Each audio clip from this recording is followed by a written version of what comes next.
नमस्कार। चलिए आज समझते हैं कि अपनी आवाज को और दमदार कैसे बनाया जा सकता है।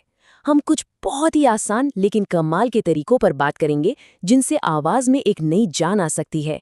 तो आइए अपनी आवाज को और शक्तिशाली बनाने के इस सफर की शुरुआत करते हैं और ये जानते हैं कि एक अच्छी आवाज पाना सिर्फ किस्मत की बात नहीं, बल्कि एक कला है जिसे कोई भी सीख सकता है। देखिए, सारे विशेषज्ञ एक बात पे जरूर सहमत हैं। एक अच्छी आवाज का सफर गले से नहीं, बल्कि बहुत नीचे से शुरू होता है, वहां से जहां हमारी आवाज की सारी शक्ति छिपी होती है। जी हाँ, हम बात कर रहे हैं डायफ्रामेटिक ब्रीदिंग की। ये सबसे ज़रूरी तकनीक है।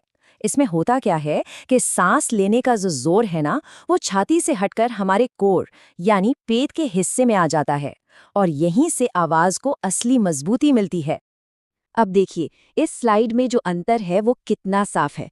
एक तरफ है उथली सांस, जिससे कंधों और गर्दन पर तनाव आता है, और दूसरी तरफ है डायफ्रामेटिक सांस, जो गले को आराम देकर एक दमदार आवाज की नींव रखती है। और इसे करना बहुत आसान है। इस सिंपल सी एक्सरसाइज को अगर रोज किया जाए तो शरीर की सांस लेने की आदतें पूरी तरह बदल जाती हैं और आवाज को एक बेहतरीन सहारा मिलने लगता है। तो ठीक है, सांस लेने की सही तकनीक तो समझ आ गई। अब आगे बढ़ते हैं और देखते हैं कि इस मजबूत नींव पर रोजमर्रा की प्रैक्टिस कैसे की जाए। ये स्लाइड कुछ बहुत ही सिंपल लेकिन असरदार एक्सरसाइज दिखाती है। ये सब हमारे वोकल इंस्ट्रूमेंट की अलग-अलग हिस्सों को वार्म अप और मजबूत करने के लिए बनाई गई हैं। जैसे कि हमिंग यानी गुनगुनाने की एक्सरसाइज को ही ले लीजिए। ये उस गूंज को महसूस करने का एक सीधा तरीका है जो गहरी सांस लेने से हमारी छाती में पैदा होती है।